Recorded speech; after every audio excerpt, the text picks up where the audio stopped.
Donald Trump suffers multiple mental disorders, warns leading psychiatrist. Donald Trump suffers from multiple mental disorders according to a leading psychiatrist who fears his condition could trigger World War III. Dr. Bandy Lee, a forensic psychiatrist at Yale School of Medicine, said psychiatrists had a duty to keep mentally ill people away from weapons, and by alerting the public to President Trump's mental state, that is exactly what she hoped to do. She said, "The president suffers from multiple mental disorders. He is verbally abusive and drawn to violence. In fact, he uses violence to assert his authority. He is impulsive, imprudent, paranoid, and completely out of touch with reality. His outbursts of rage, his lack of empathy, and his irrepressible need to brag are all things that stem from his need to compensate for his weaknesses. The president's psychological state," the mental health expert warned, "poses a danger to the world."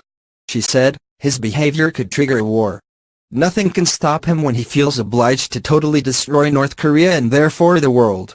The higher the pressure, the more destructive he becomes." She added that despite his high-powered status, Trump was incredibly easy to manipulate and loved nothing more than being showered with praise.